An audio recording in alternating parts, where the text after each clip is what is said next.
Saya menjemput dan mempersilakan kepada tuan dan puan untuk ambil ruang di hadapan insyaAllah. Kita mulakan majlis pada hari ini dengan kitab Al-Fatihah. A'udzubillahi minasyaitonir rajim. Bismillahirrahmanirrahim. Alhamdulillahirabbil alamin. Iyyaka na'budu wa iyyaka nasta'in.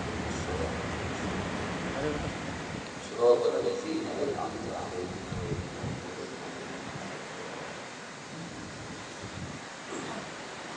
Sebelum saya memperkenalkan fadil ceramah pada hari ini, suka untuk saya jemput fadil Ustaz Yasir untuk mengambil tempat di hadapan. Sementara jemaah mengambil ruang, silakan pada fadil Ustaz.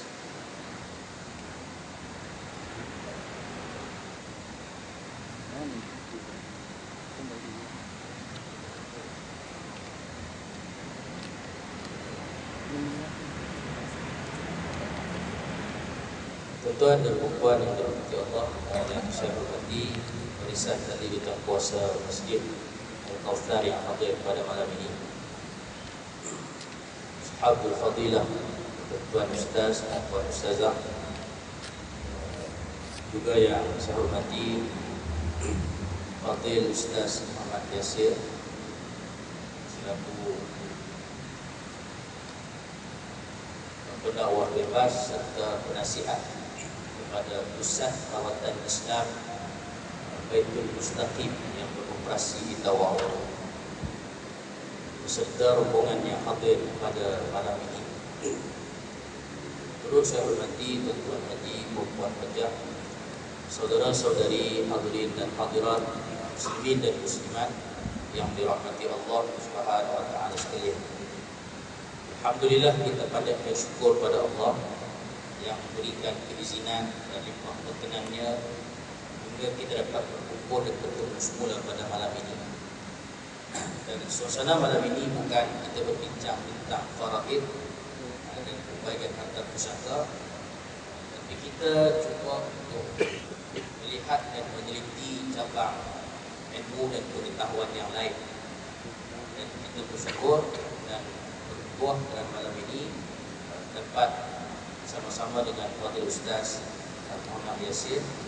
Beliau merupakan senior saya waktu di Al-Azhar Mesir, cuma saya di Qahirah, beliau di Dubai.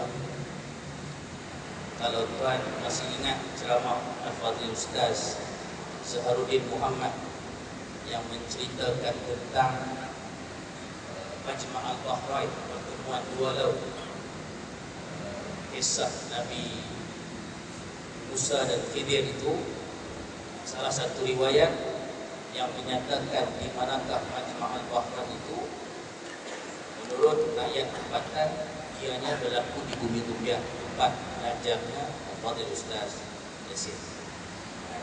Jadi beliau alhamdulillah dalam rangka lawatan dan ziarah ke Tawau ini, dalam program seminar perubatan Islam sangka tanpa sangka yang akan berlangsung pada hari Ahad nanti.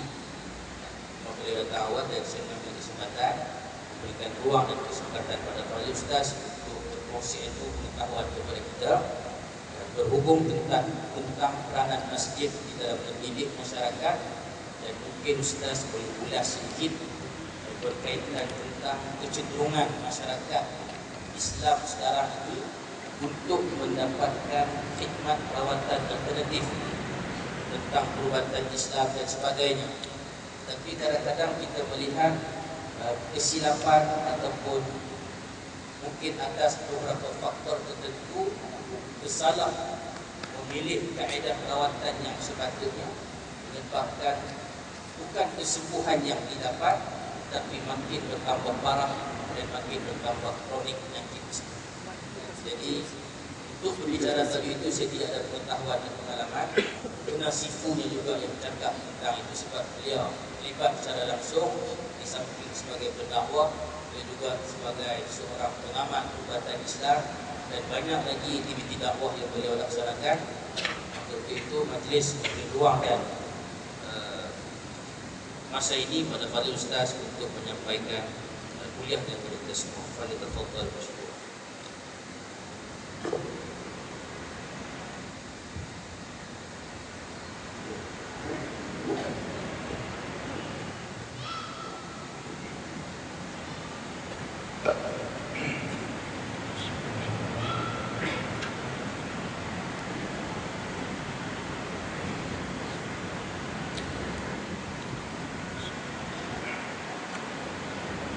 أعوذ بالله من الشيطان الرجيم. بسم الله الرحمن الرحيم. السلام عليكم ورحمة الله تعالى وبركاته. الفاتحة. أعوذ بالله.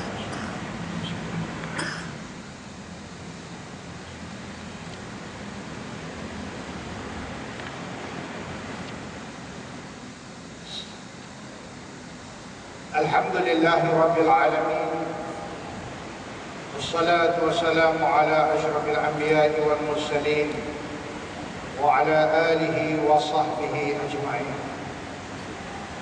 سبحانك لا علم لنا إلا ما علمتنا إنك أنت العليم الحكيم. رب اشرح لي صدري ويسر لي أمري واحلل عقدة من لساني يفقهوا قولي. اللهم افتح علينا فتوح العارفين وفقهنا في الدين. اللهم علمنا ما جهلنا وذكرنا ما نسينا. اللهم ارزقنا فهم النبيين وحفظ المرسلين والملائكة المقربين برحمتك يا أرحم الراحمين. اللهم صل على محمد. اللهم صل على سيدنا محمد. اللهم صل على سيدنا محمد وعلى آل سيدنا محمد. وقال الله سبحانه وتعالى: أعوذ بالله من الشيطان الرجيم. بسم الله الرحمن الرحيم. والعصر إن الإنسان لفي خسر إلا الذين آمنوا وعملوا الصالحات وتواصوا بالحق وتواصوا بالصبر. Sadaqallahul azim. Sidang jemaah yang dimuliakan oleh Allah Subhanahu wa taala. Pertama kalinya saya mengucapkan ribuan terima kasih kepada sahabat saya dan juga seluruh jawatan kuasa masjid ini yang sudi dan juga menerima saya untuk diberi peluang dan memberi ruang untuk berkenalan antara orang Semenanjung dengan orang Sabah ini. Yang mana saya, tuan-tuan yang saya muliakan, saya berulang alik ke Sabah ini hampir 2 tahun lebih. Yang mana mendekati masyarakat supaya masyarakat itu lebih cenderung dan mengingati akan Allah Subhanahu wa taala. Terima kasih yang berbahagia sahabat saya yang asalnya daripada negeri yang sama, Kedah. Saya pun juga Kedah, beliau juga Kedah. Dan hari ini bertemu. Sidang jemaah yang dimuliakan oleh Allah Subhanahu wa taala. Kita sudah berada pada penghujung bulan Jamadil Akhir, yang mana tidak lama lagi kita akan menyambut bulan Rajab yang dimuliakan oleh Allah Subhanahu wa taala. Yang mana selalu ulama menyebut bahawasanya bila dikaitkan dengan bulan Rajab dan Syaban ini, ulama menyarankan kepada kita supaya sentiasa berdoa kepada Allah Subhanahu wa taala. Seperti mana doanya, Allahumma barakna fi Rajab wa Syaban wa ballighna Ramadan. Ya Allah, ya Tuhan kami, berkatilah kami di dalam bulan Rajab dan Syaban, dan sampaikanlah kami kepada bulan Ramadan yang dimuliakan oleh Allah Ta'ala. Sidang jemaah yang dimuliakan oleh Allah Subhanahu wa taala, pada malam ini insya-Allah marilah sama-sama kita renung satu hadis Nabi sallallahu alaihi wasallam An Ali radhiyallahu anhu qala Rasulullah sallallahu alaihi wasallam yushiku an ya'ti 'ala an-nasi zaman la yabqa min al-islam illa ismuhu wa la yabqa min al-Qur'ani illa rasmuhu masajiduhum 'amirah wa hiya kharrabun min al-huda ulama'uhum syarrun man tahta adimis sama min 'indihim takhrujul fitnatu wa fihim ta'awun. Rawahu al-Imam Baihaqi. Daripada Ali bin Abi Thalib radhiyallahu anhu, yang diredha Allah Taala, katanya telah bersabda Nabi sallallahu alaihi wasallam, yushiku an ya'ti 'ala nasi zaman la yabqa min al-islam illa ismuhu wa la yabqa min al-Qur'ani illa rasmuhu. Telah bersabda Nabi sallallahu alaihi wasallam, sudah hampir sampai satu masa di mana tidak tinggal lagi daripada Islam itu kecuali hanyalah pada namanya, dan tidak tinggal daripada Al-Quran itu kecuali hanya tulisan-tulisannya. Masajiduhum 'amirah wa hiya khurrabun minal huda. Masjid-masjid mereka tersenggam indah, tetapi ia kosong daripada hidayat Allah. Ulama'uhum syarrun man tahta adimis sama, yang mana ulama mereka adalah sejahat-jahat makhluk yang ada di bawah naungan langit. Min 'indihim takhrujul fitnatu wa fihim ta'un, daripada mereka berpunca fitnah dan kepada mereka fitnah itu akan kembali.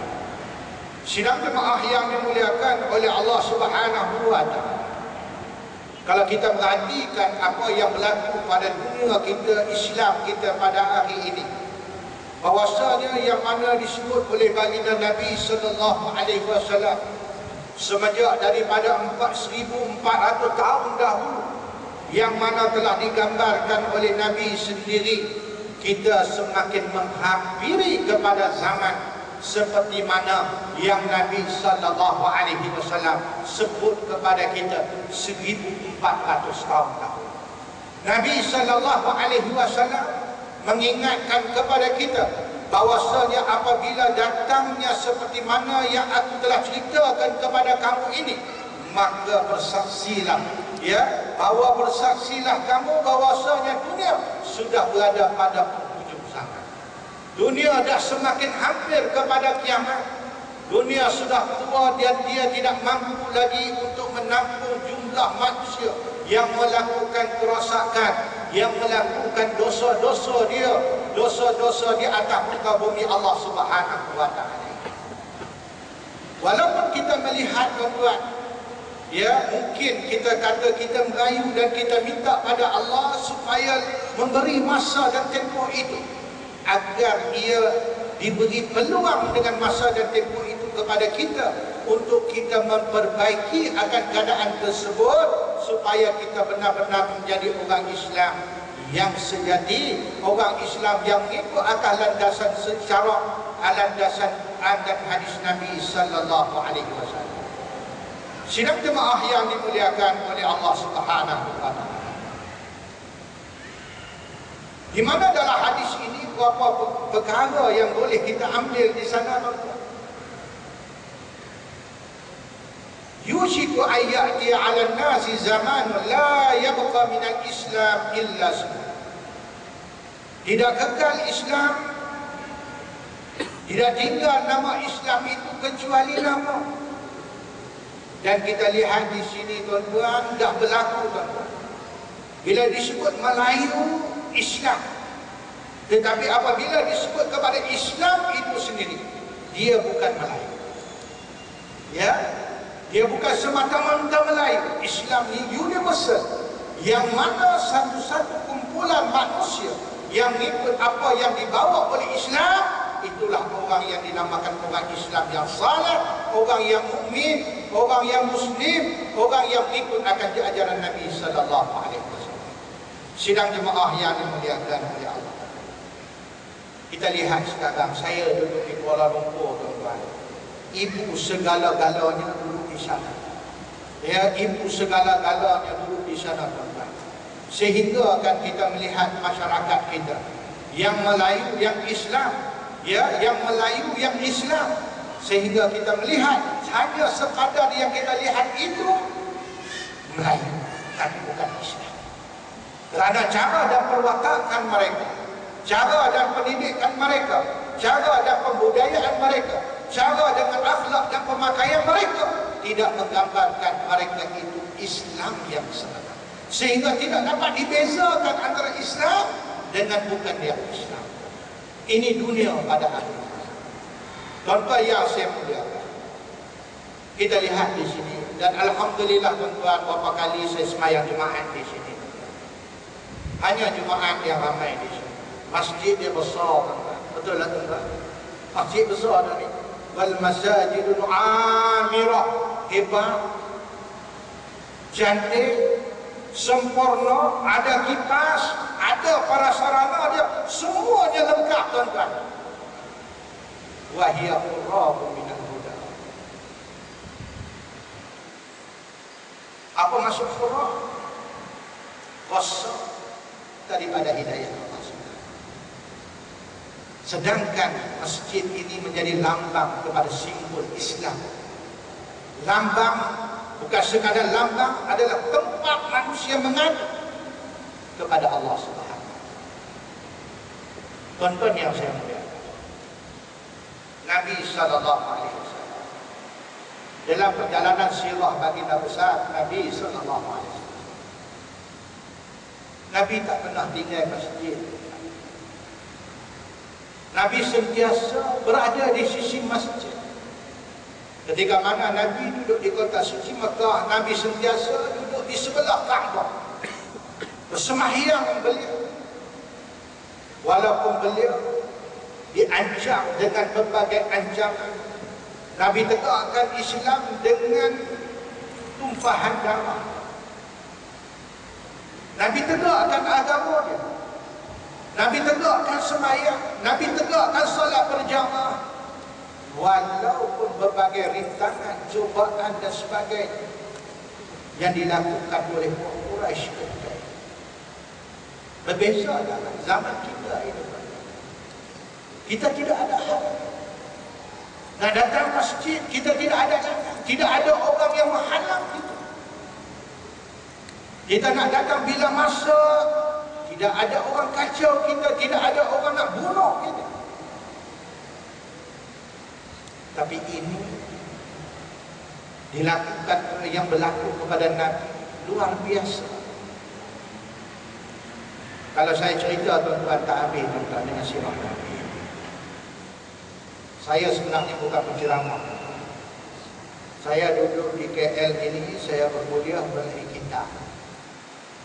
Manusia kalau cakap penceramah, dia mengatakan manusia itu, penceramah itu menyampai daripada hati dia, daripada hawa nafsu dia.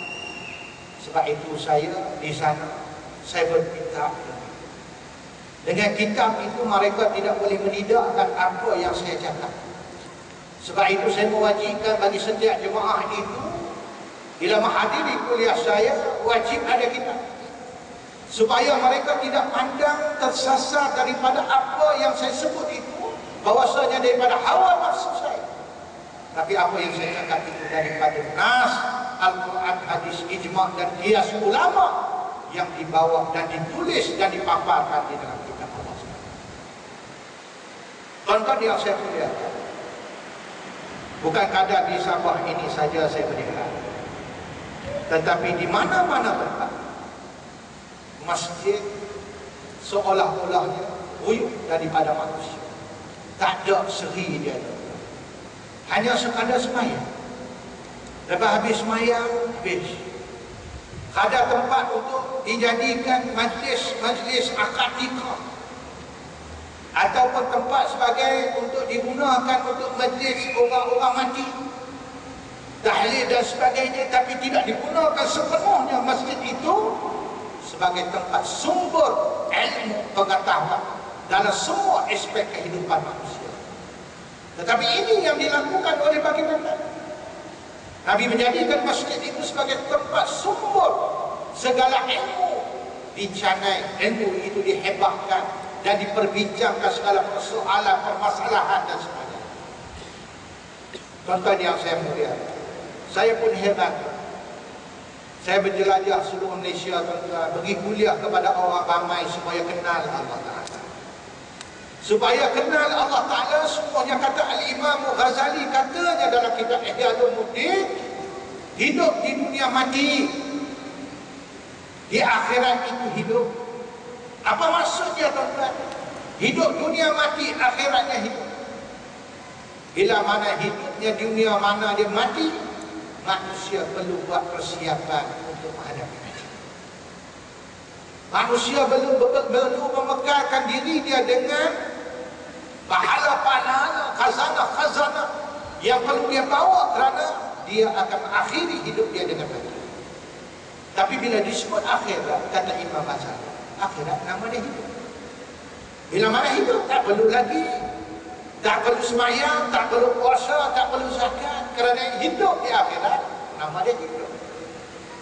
Yang tidak ada mati, artinya nak buat maksiat, nak buat zina, nak minum arak, nak buat apa, semuanya tidak apa. Kenapa? Nama dia hidup. Kita di dunia ni nama dia mati. Bila mati, inilah yang menjadi persoalan, yang menjadi masalah, yang perlu kita cari bekalan yang sewajarnya, yang secukupnya untuk kita bawa. Sidang jemaah yang dimuliakan oleh Allah Subhanahu. Jadi masjid ini sebagai tempat dan sumber untuk menyebarkan Islam, menyebarkan pengetahuan, menyebarkan ilmu kepada orang ramai. Tapi manusia lari daripada masjid. Maka bagaimana ilmu ini dapat disumbangkan, dapat disalurkan kepada orang ramai?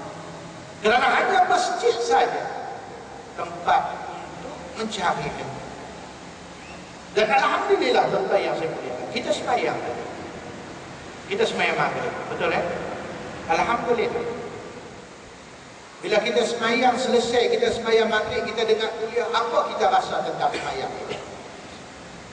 Saya malam ini bukan ceramah atau tuan-tuan, sembah. Apa kita rasa tentang sembahyang maghrib? Kita yakinkah maghrib kita sah? Yakin? Kita yakinkah sembahyang maghrib kita sah? Nak yakin dengan apa? Al-yaqinu bil-ilm. Yakin dengan ilmu bahawasanya sembahyang itu sah. Masalah yang kedua, penerimaan. Bila penerimaan itu bukan hak lagi kepada kita, penerimaan itu hak bagi Allah Ta'ala. Tapi kita kena yakin akan yang perbuatan kita itu benar-benar sah. Bagaimana kita yakin dia ibadat kita benar-benar sah? Al-yaqinu bil-ilm. Yakin mesti dengan ilmu. Barulah yang dikatakan sembahyang itu sempurna. Ustaz, kita alhamdulillah Ustaz sembahyang juga. Ramai lagi yang tak sembahyang juga. Jangan kita rasa kita sedar. Yang tak sembahyang memang itu telah, jangan tanya lagi. Ya. Yang sembahyang pun tak kuat lagi. Bagaimana yang tak sembahyang? Kata Nabi SAW, inna awwala ma yuzara fil yawmil qiyamah min amali abdi as-salat. Sesungguhnya yang dihitung di hadapan Allah SWT pada hari kiamat, first, apa dia? Sembahyang. Wa in wujidat tammatan qubilat minhu wasairu amali. Wa in wujidat naqisatan ruddat alaihi wasairu amali. Kalau didapati sembahyang itu sempurna, lengkap, syarat dia lengkap, rukun dia, dan setiap rukun itu ada syarat, maka Allah Ta'ala terima sembahyang. Dengan kata lain, sah sembahyang itu, dan Allah Ta'ala menerima sembahyang. Maka apabila diterima sembahyang tadi, wasairu amali, amalan puasa, zakat, haji, mudah bagi Allah Ta'ala. Wa in wujidat naqisatan, kalau didapati sembahyang itu ada kekurangan, dengan kata lain tidak sah, artinya orang ini sembahyang Tapi bila diproses akan sembahyang tadi daripada awal dia sampai kepada salamnya, ada kecacatan yang mana kecacatan itu menggugat kepada sahnya sembahyang, maka akhirnya sembahyang itu bila tak sah, sembahyang itu ditolak. Bila sembahyang ditolak, amalan lain juga itu menjadi masalah. Ini bab sembahyang. Tak payah cerita yang besar-besar lagi, cerita bab sembahyang. Berapa ramai orang yang sembahyang? Memang Allah Subhanahu wa taala sebut, fawailul lil musallin. Fawailul lil musallin alladziina hum 'an salatihim sahun. Neraka wil bagi orang yang sembahyang. Yang mana orang tersebut mendirikan sembahyang dalam keadaan diri mereka lalai. Lalai itu macam mana? Tidak melengkapi syarat dan rukun yang akhirnya sembahyang itu jadi tidak sah. Contoh yang saya mulia, kalau kita tengok orang sembahyang, orang sembahyang, kita tengok sendiri. Kita mengaji sembahyang ni dengan siapa? Kita mengaji bab sembahyang ni dengan siapa? Daripada pengajian kita, ataupun daripada olahan mengikut kepada orang lain sembahyang. Daripada kecil kita sembahyang, kita bersembahyang, dan kita cendok sikit boleh baca pada dan sebagainya. Akhirnya kita sembahyang dan kekallah kita sampai kepada sembahyang. Sebab kadang-kadang saya tanya tuan-tuan, kamu yakin ke sembahyang ini sah? Bukan yakin tak sembahyang ini diterima oleh Allah Ta'ala. Itu bukan hak kita. Yakin tak sah ini? Rukun sembahyang ada berapa? Rukun sembahyang ada 13, bahaginya 3. Ya, ada rukun fi'linya, ada rukun qawlinya, ada rukun qalbinya. Ya, rukun fi'linya ada berapa? Rukun fi'linya ada 6, rukun qawlinya ada 5, rukun qalbinya ada 1, ada lagi 1 tertib 13. Dan setiap rukun pula ada syarat. Takbiratul ihram, ya, ada 15 syarat. Qiyam pula ada 2 syarat. Semua itu diletakkan. Syarat itu menentukan rukun dan sah atau tidak. Saya masuk masjid tadi, saya terpandang gambar orang sembahyang masa sujud. Ya, orang sembahyang pada sujud. Betul? Kata Nabi SAW, "Umirtu an asjuda ala sab'ati azumin, al-yabhadu al-walidaini wa raqbataini wa atraf al-qadamain." Kata Nabi SAW, aku diperintah sujud ada atas 7 anggota sujud. Yang pertamanya dahi, yang keduanya 2 tapak tangan, yang ketiganya 2 lutut, yang ketiga, yang keempatnya wa atrafal qadamain, perut jari kaki. Berapa ramai orang sembahyang bila sujud yang keduanya kaki dia tak terbuka, tak kena perut pun. Hentik itu sunat, tak kena perut pun tuan-tuan. Kadang-kadang orang Kedah kata macam tak pakai orang, terangkat. Ada kadang-kadang dia buka, kadang sebelahnya tak buka. Bila duduk anggota tak lengkap, sujud tadi tidak lengkap. Sebab itu syaratnya. Bagaimana kita nak tahu itu tidak lengkap? Bil ilmi. Dengan ilmu. Macam mana kita nak dapat ilmu? Di masjid, di surau, di majlis ilmu. Di situ kita. Kalau kita tak datang, kita tak datang. Kecil umur Allah 60. Baik. Mana dia? Umur 60, 45 tahun sembahyang. Saya tak malah baru 18. Nah, 45 tahun sembahyang. Ni saya suruh fokus sendiri, motivasi. 45 tahun aku sembahyang ni, sembahyang aku sah dah. Terima jangan cerita lagi. Itu hak Allah. Sah dah sembahyang. Apa kita rasa? Sah kot besar. Kot tak ada. Saya yakin insyaAllah. Yakin dengan apa? Bil ilm. Dengan ilmu. Kalau tak ada ilmu, dia bukan yakin. Dia nama dia syak. Kebetulan syak tadi betul kita semua syarat dan rukun sah sembahyang. Kalau kebetulan syak itu menyebabkan sembahyang kita tak sah, bukan syak lagi. Anjak nak. Jadi kalau kita 45 tahun kita sembahyang, contoh yang maaf Haji Nabi, 45 tahun kita sembahyang, hari ini kita main belajar, Ustaz Zain belajar tentang fiqh sembahyang, hari ini kita tahu, oh aku sembahyang hari ini, baru aku tahu yang aku buat selama 45 tahun dulu, sembahyang aku tak sah. Contoh, cerita bab jari kaki, belum cerita bab Fatihah, belum cerita tentang takbiratul ihram, cerita bab Fatihah, tak cerita habis lagi. Hari ini baru kita tahu mana dia. Bila mana syarat tadi tidak lengkap, maka sembahyang tadi tidak sah. Sedangkan aku sembahyang 45 tahun. Saya mengajak haji, orang perempuan ambil dulu. Ni, sekber. Sini pun dia saya. Sekber nak. Sini. Sekber. Ya, silap sek jadi ber. Nah, orang perempuan dia rambut panjang, dia sandwich di mana. Ini kawasan muka. Mula tempat daripada kumpul dan rambut sampai kepada telinga ikan dagu ini menentasi tulang rahang. Ini kawasan muka. Wajib kita basuh luar dan dalam. Tangkal dia sampai. Contoh. Ini postmortem kita 2008 bagi jemaah haji Malaysia yang nak pergi buat haji. 70% menjawab di kawasan depan. Sekber ni. Tu saya kata sesuai nama dia sek atau ber. Ber apa? Ber dengan api neraka. Ni. Hampir dekat 70% menjawab. Ni makcik-makcik nak pergi Mekah orang ni. Saya banyak usaha haji daripada 2004. Dia saya berjumpa dengan tenaga haji sama haji ni daripada tahun 2000. Dan berkecimpung dengan haji tahun 90. Tuan-tuan yang saya mulia, rambut ni kawasan juga, betul tak? Saya boleh. Bila sampai dia belakang, ambil dulu haji yang belakang.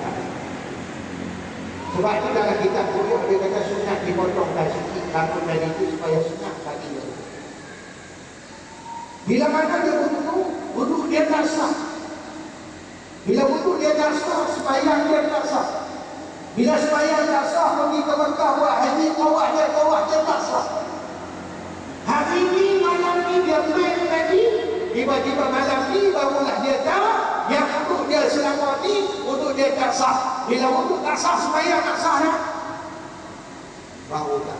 Bila mana begitu wuduk dia. Ustaz, kan Allah Ta'ala bagi pahala langsung.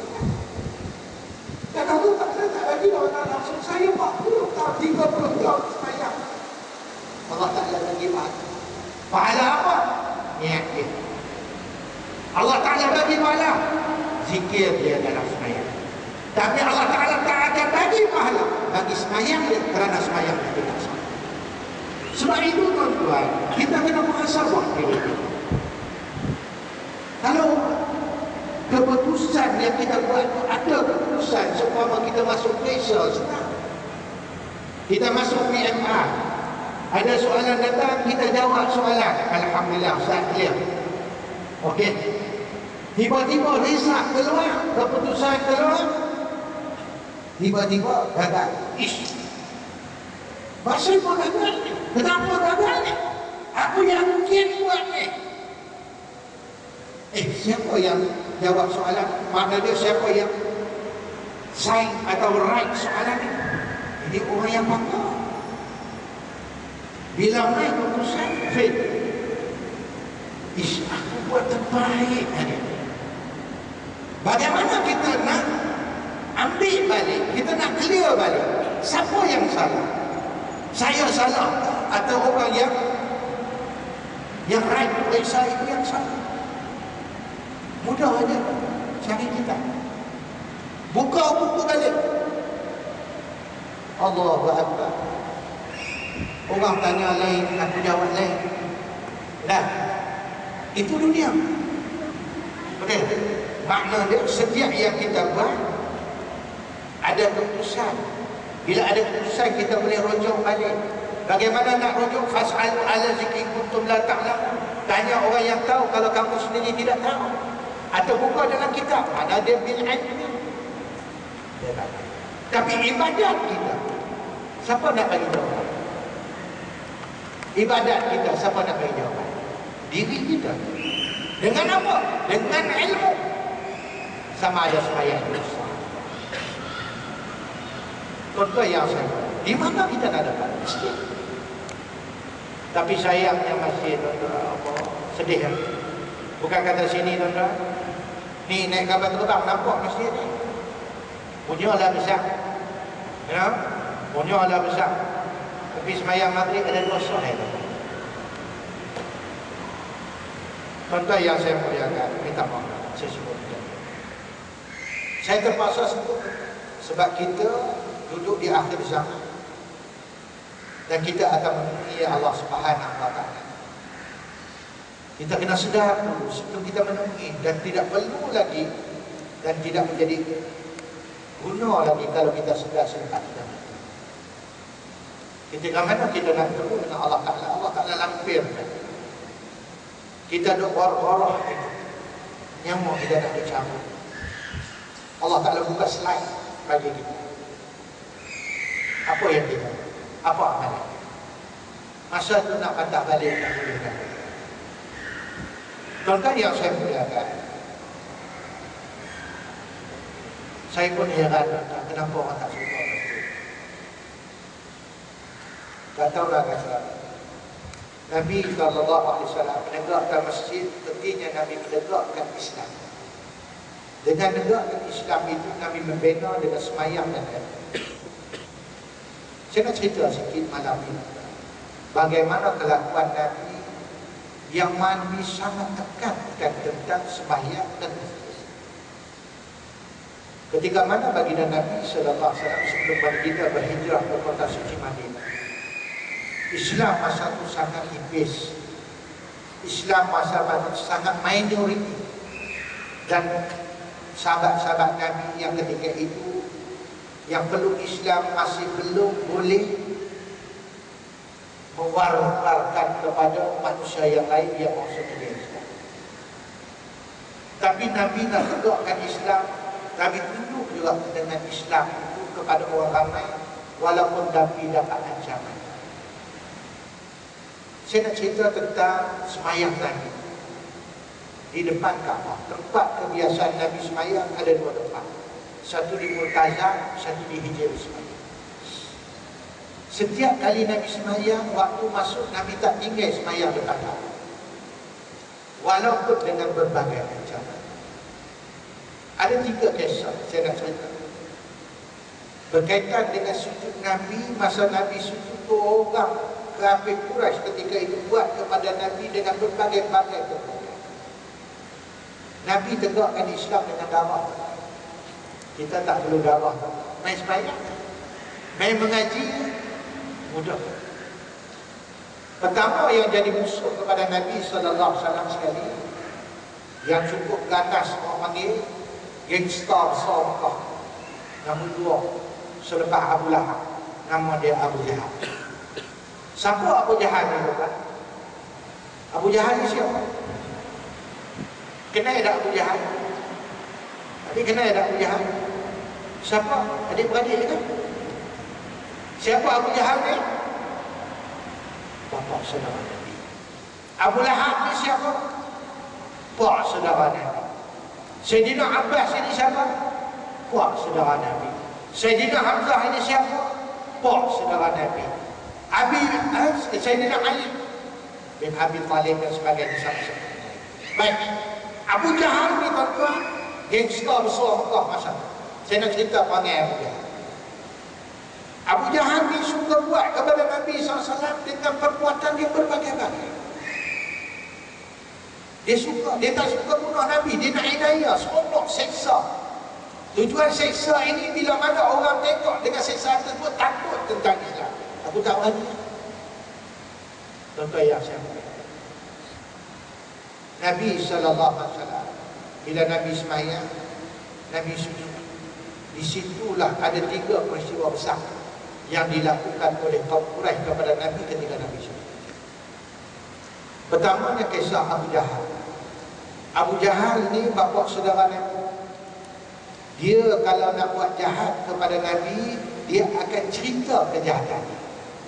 Ni gentleman punya orang. Nak buat jahat kepada dia ni, bagi tahu kepada dia. Tu something A. Ni 09 punya geng. Kita nak buat jahat pada orang tu, kita tak nak. Abu Jahal kalau nak buat jahat pada Nabi, dia istiham.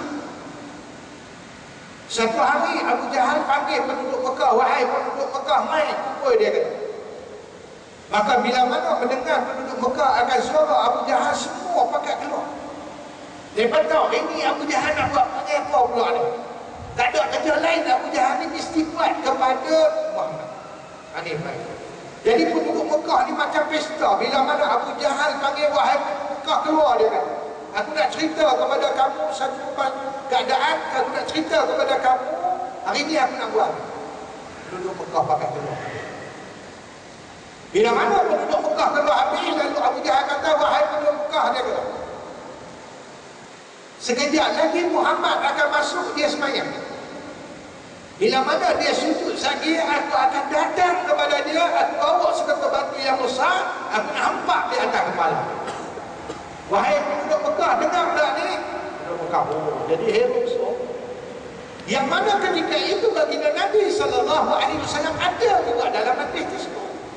Nabi dengar, dia memang naukah suara dia kuat, bagi Nabi Muhammad tu ada.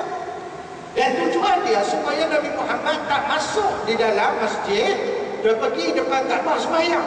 Tujuan dia.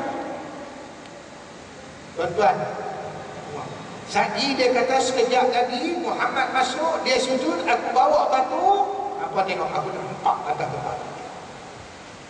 Tak lama kemudian Nabi SAW masuk. Nabi sembahyang, walaupun Nabi dengar ancaman tadi daripada Abu Jahal, dan Nabi tahu Abu Jahal ini kalau dia cakap mesti dia kotak. Nabi masuk juga sembahyang.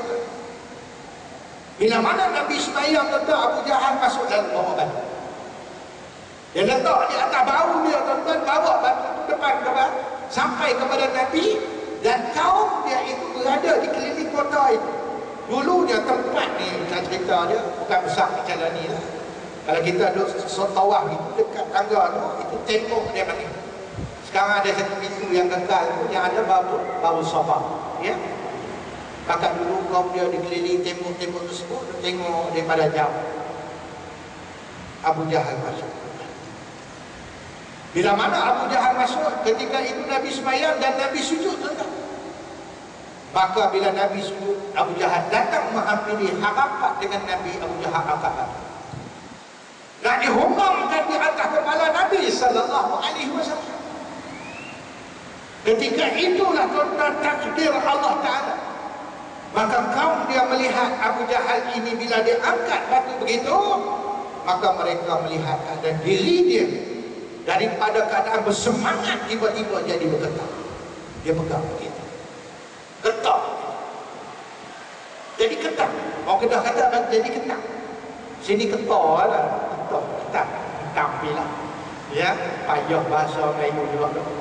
Ya, ketak. Ya, gegar. Bergegar. Tu dah kena ada translator sikit sudah kan. Ya, bergegar. Jadi daripada bergegar tadi ni, batu tadi ni terjatuh di sebelah. Dalam keadaan mereka melihat dia, gegar dia itu daripada tangan dia sampai kepada bawah, seolah dia ketakutan. Maka bila mana batu terjatuh ke bawah, dia berundur ke belakang dalam keadaan dia sangat pucat muka dia. Lalu ditahan oleh kaum dia di pintu tembok tersebut masjid. Dulu kan ada masjid juga. Lalu berkata, wahai Abu Jahal, apa masalah dengan kau ni? Kenapa dengan kau? Tadi kami melihat kau dengan begitu semangat sekali bawa batu nak dihumamkan di atas Muhammad ini. Tiba-tiba bila diangkat batu, kami melihat bergegar kamu punya tubuh badan. Lalu kata Abu Jahal, wahai kaum, aku memang nak buat dah. Aku yakin nak buat, nak letak engkam di atas kepala ni. Tiba-tiba dia kata, aku terpandang Muhammad itu bukan Muhammad lagi. Muka muka dia, badannya, jasad dia bukan Muhammad. Aku terpandang seekor unta yang luar biasa besar. Yang unta itu berpusing dan melihat kepada aku. Maka sungguh terkejut aku ketika itu sebab batu jatuh. Allah Ta'ala ubahkan mata bayangan itu macam unta. Tapi Nabi semayang dah. Nabi semayang. Nabi dengar ada Abu Jahal buat kata tadi. Ucapan Abu Jahal di luar tadi. Nabi dengar. Tapi Nabi pergi semayang. Yang keduanya tuan-tuan kisahnya. Abu Jahal ni orang yang tak pernah sedih buat kepada Nabi.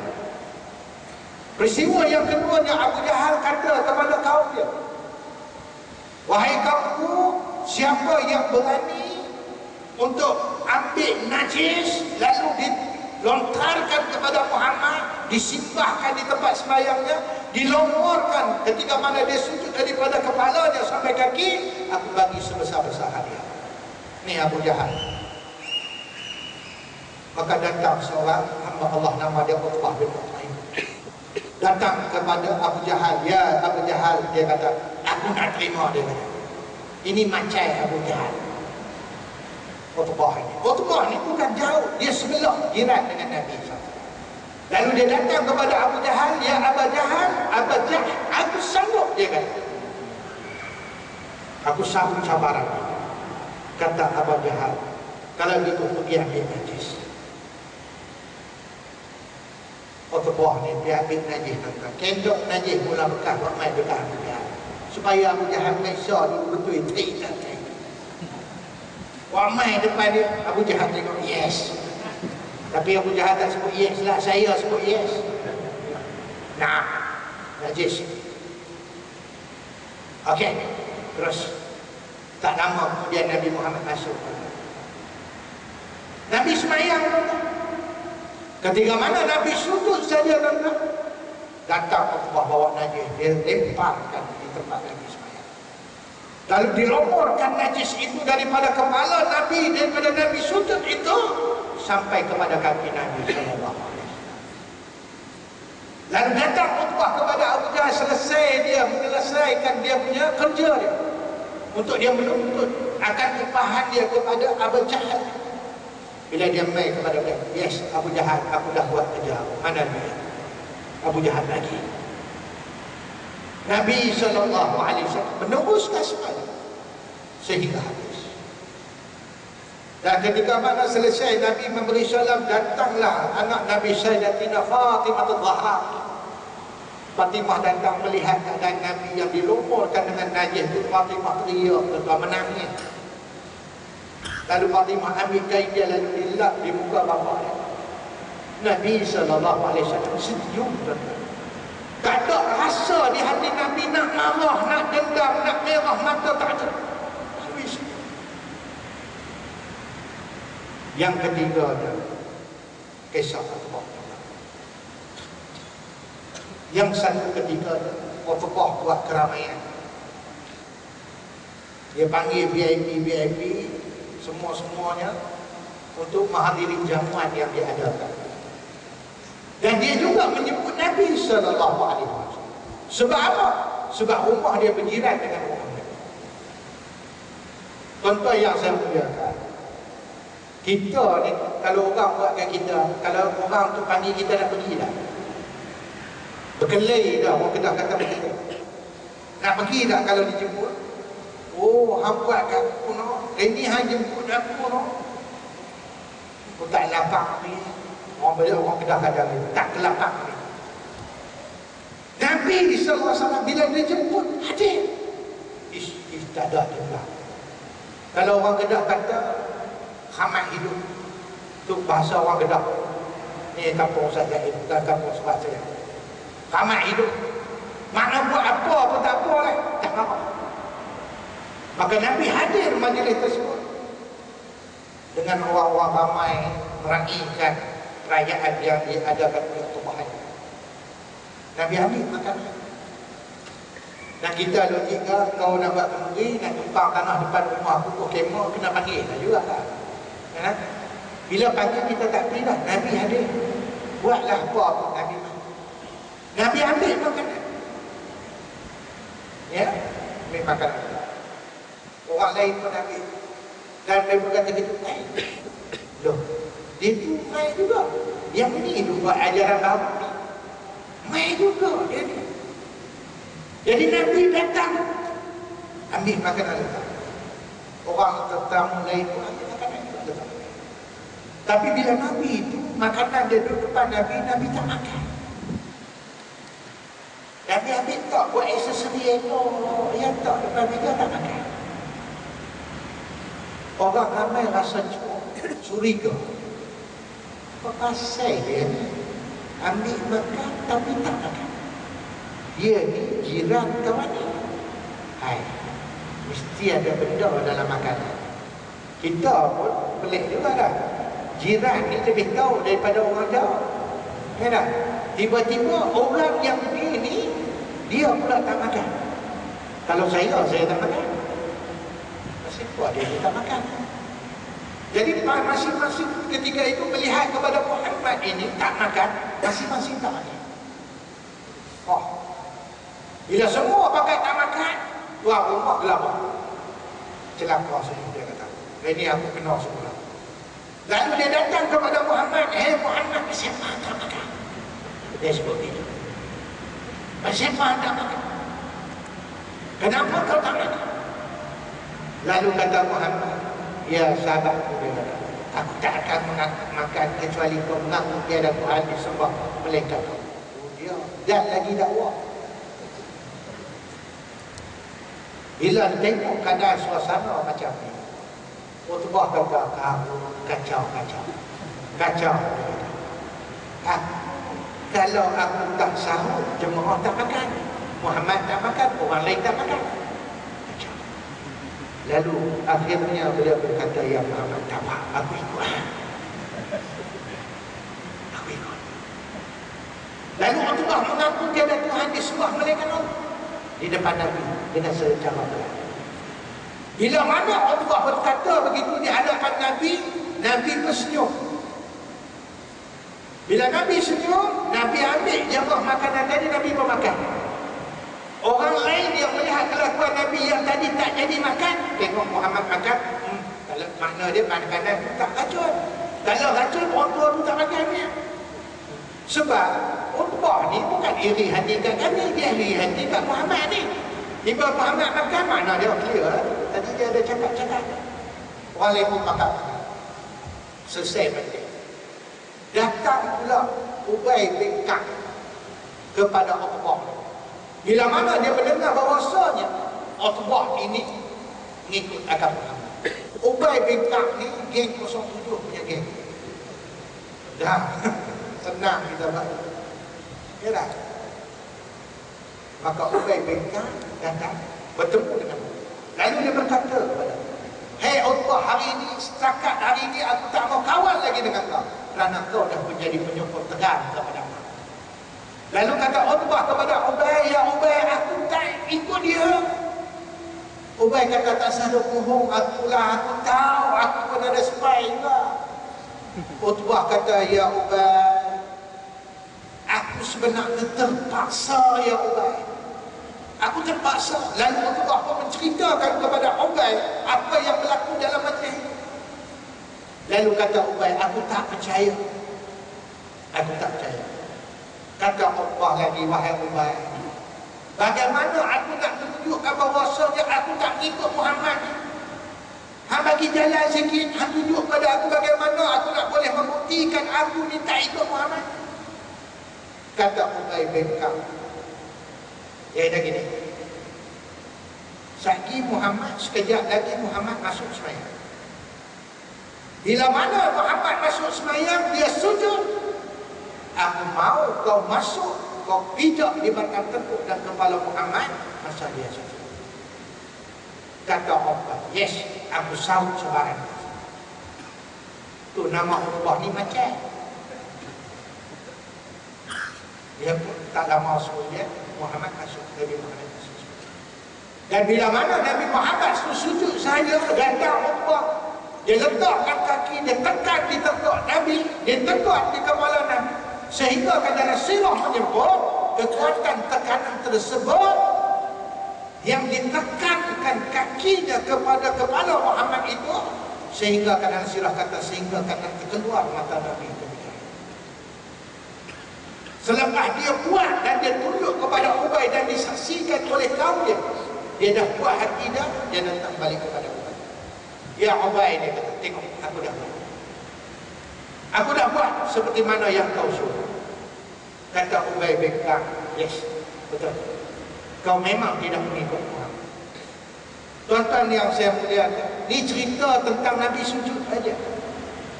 Nabi pasti pertahankan sembahyang dia walaupun Nabi diancam, dan bukan sekadar diancam, dilakukan oleh kaum dia kepada dia yang pasti berlaku. Nabi tetap juga sembahyang. Nabi tetap tidak meninggalkan rumah Allah, tidak meninggalkan Kaabah.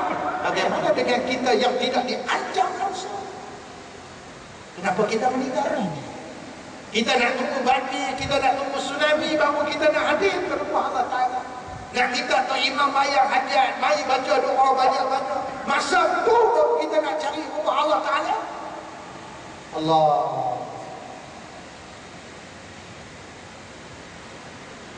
Siapa marah kalau kita main sembahyang? Ada orang marah? Abang kecil, ada isteri marah kecil? Abang pergi sembahyang, talaklah saya. Ada gitu? Ada. Ada apa ni macam tu? Tak ada siapa pun yang marah kalau kita main sembahyang. Ada ancaman main sembahyang. Ada sakit dekat tengah jalan sakit hantu raya ada kan. Tu bawah pokok semanam kali kau kata kepala bawah kaki naik atas. Kita dengar menyatakan tu pakai tak main lah semua. Ada tak tuan-tuan? Tak ada. Tapi kenapa masih tidak ada ramai manusia? Yang sepatutnya manusia ni kembali kepada Allah. Sebab itu tuan-tuan, mungkin salah kami, mungkin salah saya, mungkin salah ulama, mungkin salah ustaz-ustaz, tapi kami sedang berusaha dan telah berusaha. Dan saya datang ke muka bumi setahun ini bukan ada niat lain untuk berdakwah, untuk berkenalan dengan orang-orang Sabah ini.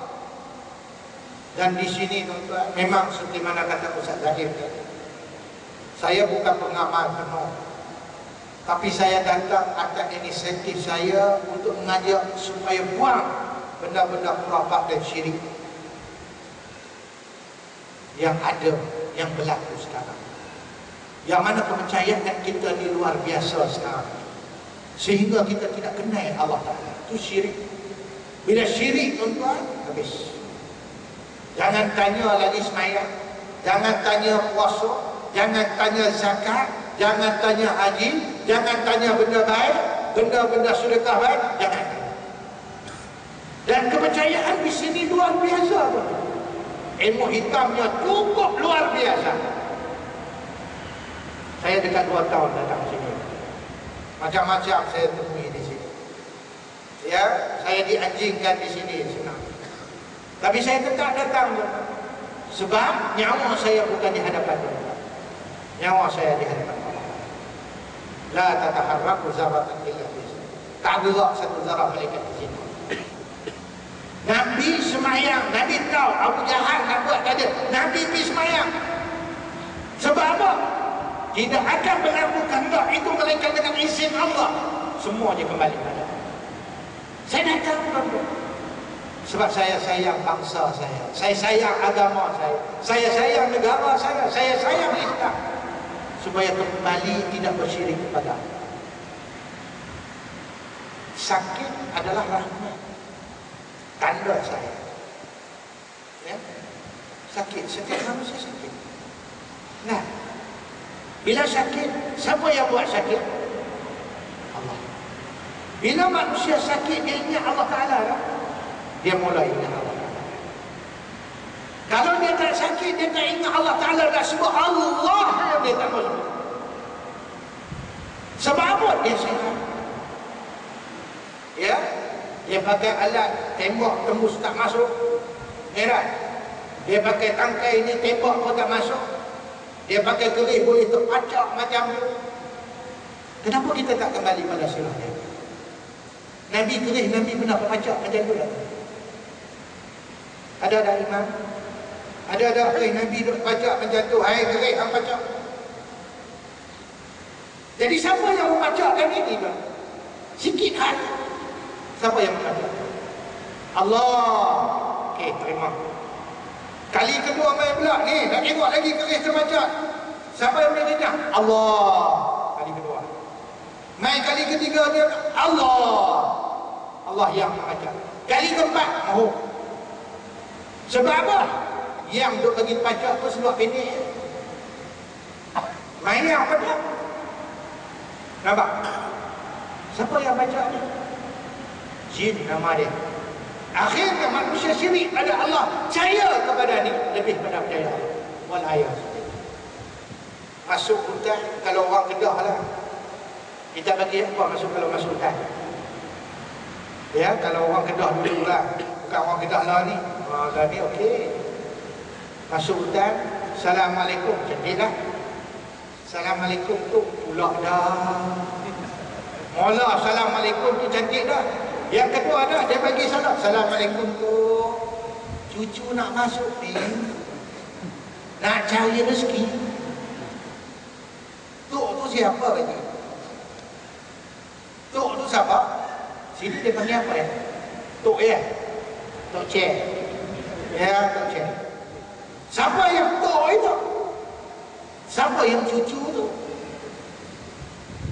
Masuk hutan, Assalamualaikum tu cucu nak masuk cari rezeki.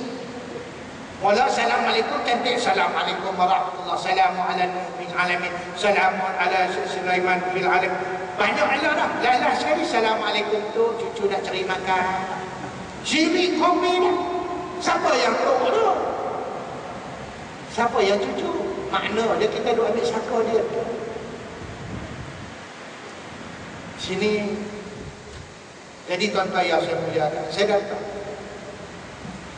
untuk membetulkan akidah selain nak membetulkan ibadah. Kalau akidah semusak dan kepercayaan selain kepada Allah, please. Abang sakit, saya sakit. Saya buatan orang umur 9 tahun yang hampir bercerai keluarga saya, suami isteri saya. Isteri tak boleh tengok muka saya. Tak boleh tengok muka saya baca akhirah. Daripada tak kenal mata pancing, duduk mancing ikan, saya kenal mata pancing depan. Bawa diri. Ya, balik di rumah dia baca harimau, dia marah. Tidur hotel. Ni ustaz tuan-tuan, bukan orang lain yang tu ustaz. Macam-macam orang buat dekat saya. Saya terima. Dan akhirnya bila Mina melihat kepada beginilah perceraian rumah tangga dan sebagainya, dengan sebab manusia menguji dengan ilmu dia, manusia cari makan dengan ilmu dia dan sebagainya, maka saya melihat ini tak boleh jadi. Bila akhirnya saya segan, mana saya okey, umur saya dah settle dan sebagainya, saya berkata dalam diri, kalau aku pun begitu hebat, dahsyat, macam mana dengan orang ramai? Maka terpanggil saya untuk mengikut benda ni amalan lama. Terpanggil untuk beri penerangan kepada manusia. Ya, selain daripada sakit itu, jangan bersyirik kepada Allah. Jadi bila anda sakit daripada siapa? Mai pula jumpa kawan ni, dia kata, anda buatan orang. Siapa tu? Tu orang sebelah lah. Inilah. Awak sudah tak marah dia dah. Dan itu akan jumpa dia, akan tanya, siapa yang buatkan saya ni? Ikut keadaan saya orang sebelah. Jadi enta marah kat siapa? Orang sebelah ni. Faham tak? Macam mana orang ni tahu yang dia ni yang buat? Mana pembuktian ni? Ada kemudian akhirnya kita buat telahan sendiri. Betul juga, hari itu dia bila lalu depan aku aja dia tak mau cakap. Sepatutnya hari itu lalu cakap, hari itu tak mau cakap. Esok tu aku sakit. Aku rasa memang betul. Memang betul. Ni yang berlaku tu. Cari orang yang buat tafsiran. Ini cerita tafsiran, bukan perbuatan lagi. Ya, cari orang yang buat tafsiran supaya kita jadi dosa lagi. Sedangkan penyakit katalah dia ni memang dendam dengan dia buat. Kalau Allah Ta'ala tak izin, bolehlah dia buat? Bolehlah dia buat kaedah? Tak boleh. Sebab milik manusia hak Allah Ta'ala. La tataharraku zaratan illa bi'izni. Tak bergerak satu zarah melainkan izin Allah Ta'ala. Kenapa Allah Ta'ala benarkan dia buat? Kamu kena cari balik. Kenapa Allah Ta'ala benarkan Abu sakit dengan sebab perbuatan? Contoh. Kenapa Allah Ta'ala benarkan? Kena tanya diri kita. Allah Ta'ala tak sayang kepada aku ke? Allah Ta'ala tak sayang kepada anak isteri aku ke? Allah Ta'ala tak sayang kepada keluarga aku ke? Aku ni tak jahat, aku tak buat pada orang. Tapi kenapa ya Allah? Kamu tak perlu tanya kepada orang yang buat. Kamu perlu tanya diri kamu dengan Allah. Kenapa Allah Ta'ala uji kepada kamu? Itu yang sepatutnya. Dengan keadaan begitu, kamu semakin hampir dengan Allah, semakin rapat dengan Allah. Pergi rumah Allah, semakin berzikir, semakin bersembahyang, semakin meminta doa pada Allah. Akhirnya dalam masa yang sama, ya, kamu berubah. Bila mana kamu berubah, jangan cari, tadi kamu janji dah tak mau syirik dengan Allah Ta'ala, maka jangan cari doktor yang boleh jadi kamu lebih syirik pula. Asalnya kamu tak syirik, akhirnya kamu tak jadi syirik. Kalau nak cari doktor, kalau kita sakit, cari doktor yang expert penyakit tu. Jangan pergi cari doktor haiwan pula. Ya, ya, doktor juga. Pensyarah Nusli pun nama dia doktor juga. Jadi cari yang mana spesialis bagian. Silap doktor, kita jadi sesat. Nampak? Sebab itu Islam datang bagaimana nak mengubah? Ulu dakwah ilasan. Setiap yang berpenyakit, setiap yang punya amanah, setiap ulu setiap penyakit ada ubat. Malaikat mati. Ada ubat. Sama ada Allah Ta'ala bagi masa, bagi tempoh, bagi kesesuaian, bagi ketepatannya. Kalau kebetulan ketika itu Allah Ta'ala bagi, semua bagi. Sebenarnya Allah Ta'ala uji kita dengan sakit. Itu sebab saya datang ke sini buat penerangan. Jangan duk syirik pada aku. Bukan saya main buat duit, tuan habis duit saja. 2 tahun lebih saya berulang dengan sahabat saya Benam di bumi Tawau ini supaya manusia kembali kepada akidah Islam. Dan Tawau ni saya tempat, saya jumpa Syekh Syarhan. Dia pernah datang Tawau. Syarhan atau Bibi itu. Ya, saya tak rapat dengan dia, saya rapat dengan abang.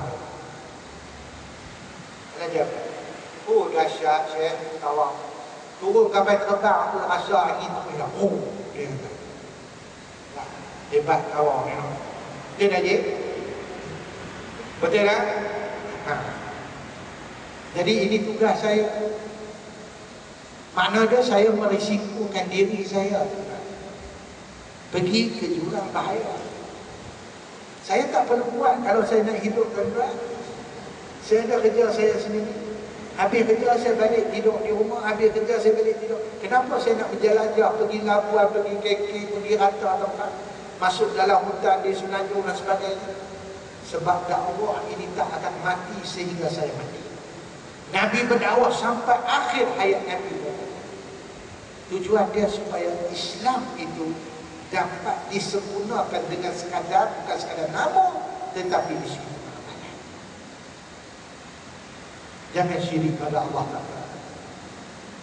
No? Ini cincin tuan-tuan. Kalau niat kita kata cincin ini sekadar biasa, dan yang kedua sunnah Nabi. Nabi memang pakai cincin. Nabi pakai cincin akik yang mana? Ya, akik. Nabi pakai yang ni sunnah. Yang ni ada pertikaian, ada sunnah, ada harus. Ini ada makruh, ada harus. Yang ni haram. Ini haram. Kalau kita jual cincin, kita pakai semua. Ada sunat, ada haram, ada makruh, ada haram. Cukup lengkap. Baik. Pakai cincin. Saya beli dia tu kata kalau pakai yang ni tepat, rezeki murah, macam-macam. Kebaik ke tuan? Kebaik Ustaz. Rezeki murah lah. Rezeki murah. Kalau duk tidur di rumah, nak apa? Rezeki murah apa? Sikit kepercayaan. Syirik. Syirik ni banyak benda. Syirik kopi, syirik jadi. Kopi ni yang lain. Jadi kita nama sekadar Islam je. Rugi tak hidup kita? Allah rugi. Sebab itu saya datang. Minta maaf. Dan saya ambil masa tempat sikit. Ya. Tuan-tuan yang saya muliakan. Jadi kita datang ke sini untuk buat penerangan.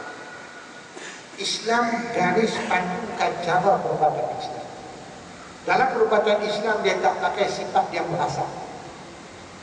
Dia tak pakai kemian, bantu jin juga. Islam suruh pakai minyak wangi. Islam tidak memakai unsur-unsur darah.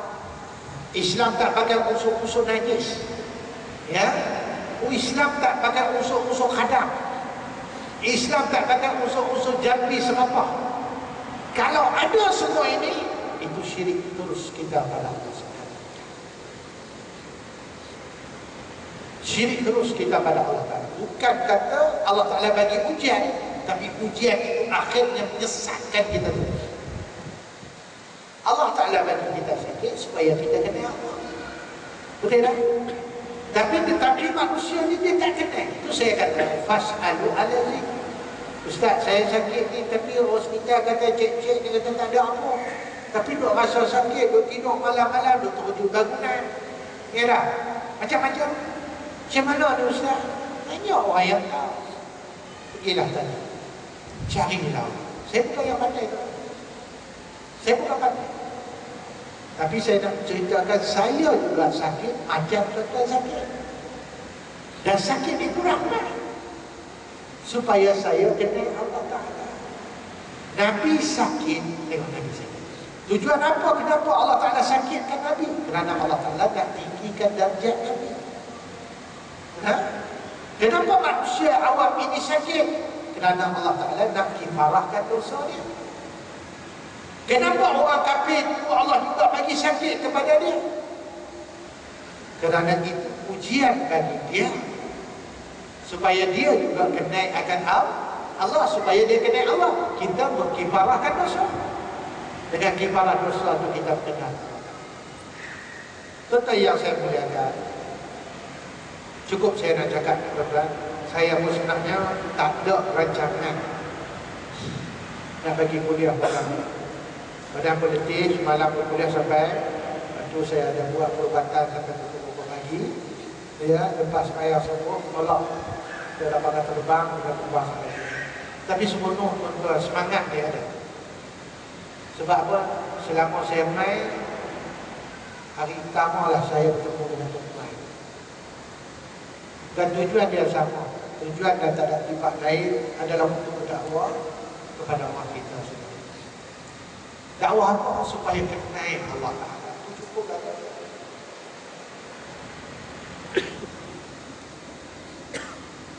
Dan saya rasa cukup malam ini. Semua sebagai pesanan saya, jagalah akidah kita. Jagalah ummah Allah Ta'ala.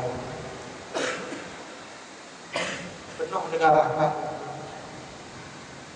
Tapi qurra minal huda, kosong dengan petunjuk. Doa yang paling makbul sekali ummah Allah. Doa yang paling mustajab sekali ummah Allah. Jadi ummah Allah Ta'ala tak ada orang.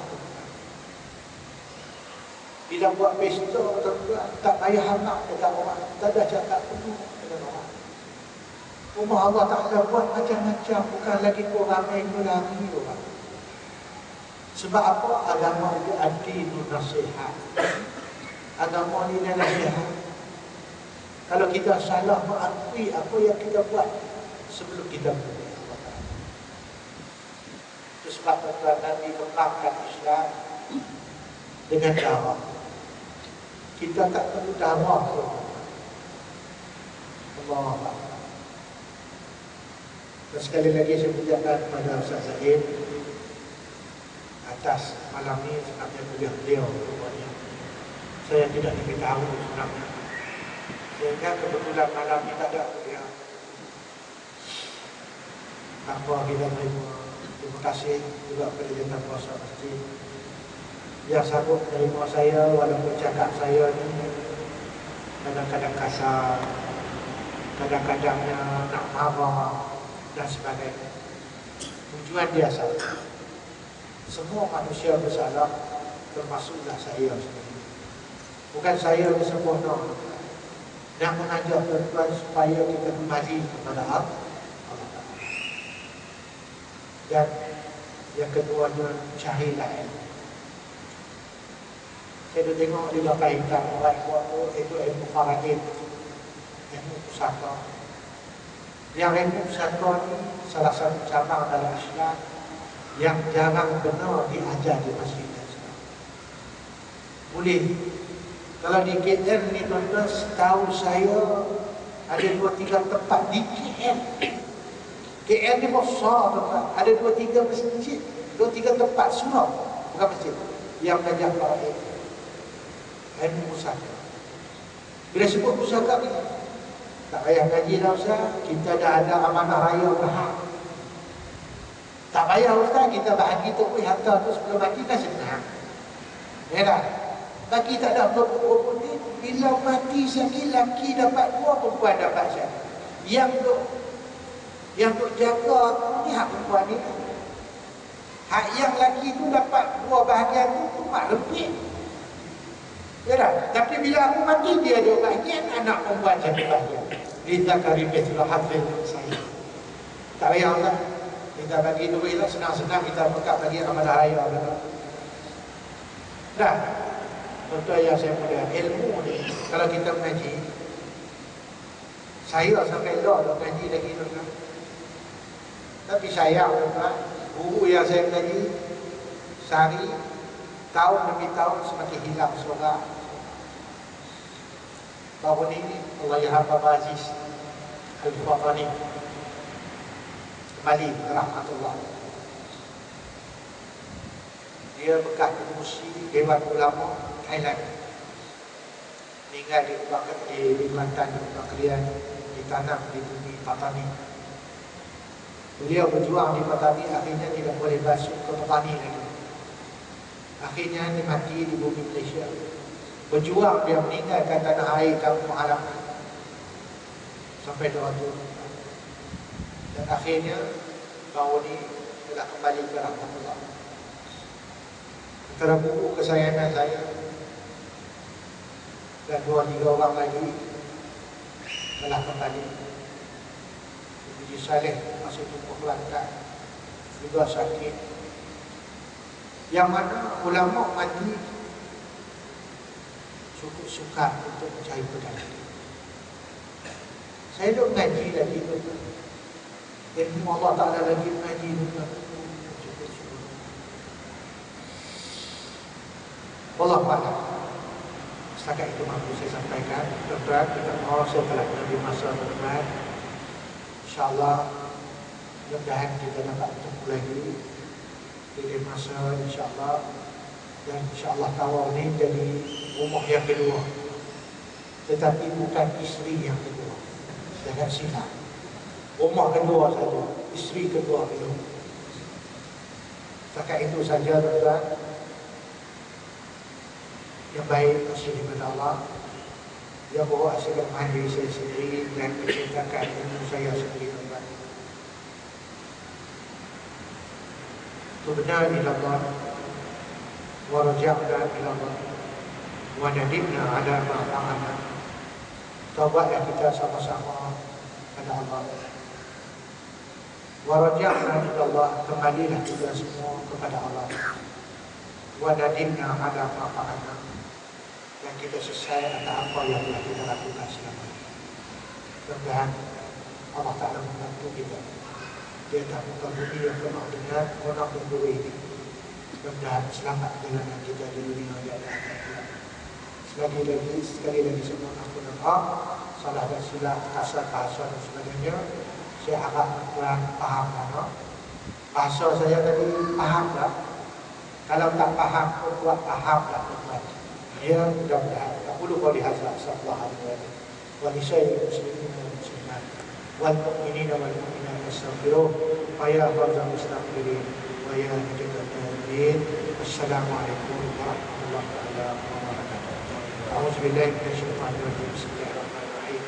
Alhamdulillahi rabbil alamin wassalatu wassalamu ala asyrafil anbiya'i wal mursalin sayyidina wa maulana Muhammad wa ala alihi wa sahbihi ajma'in. Allahumma ighfir lana dzunubana wa liwalidayna wa lahumma kama rabbana shighara wa li jami'il muslimina wal muslimat wal mu'minina ya arhamar rahimin. Allahumma ahinna bil iman wa aminna bil iman wa shurna bil iman wa adkhilna jannata ma'al iman. Allahumma shrah bil Qur'an azim sudurana wa yassir bihi umurana wa azim bihi ujurana wa hassin bihi akhlaqana wa asih bihi arzaqana wa nawwir bihi qulubana wa qubur aba'ana bi rahmatika ya arhamar rahimin. Rabbana atina fid dunya hasanah wa fil akhirati hasanatan wa qina azabannar wa qina azabannar wa qina azabannar. Sallallahu ala sayyidina Muhammad wa ala alihi wa sahbihi ajma'in walhamdulillahi rabbil alamin. Taqabbalallah. Itu minta dikabul yang karim. Majlis ucapkan terima kasih kepada Al-Fadhil Ustaz Muhammad Yassir Saleh di atas penyampaian sebentar tadi, dan saya mengambil kesempatan ini untuk memaklumkan kepada tuan-tuan tentang program seminar perawatan Islam yang akan dikendalikan oleh Pusat Rawatan Islam Baitul Mustaqim ini, dan juga belia usia bahagian awal. Jadi para tuan-tuan yang berminat untuk program tersebut boleh hadir ke Hotel Mas Tawau pada 27 bulan April 2014 ini, pada hari Ahad ni, jam 8 pagi hingga 1 petang.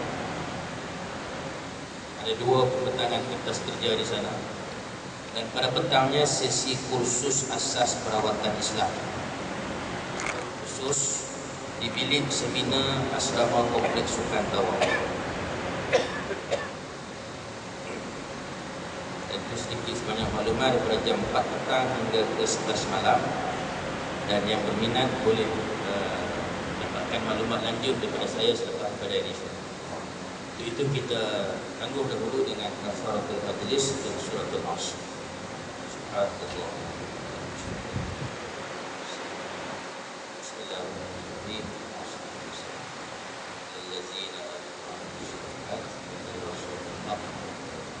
Assalamualaikum warahmatullahi wabarakatuh.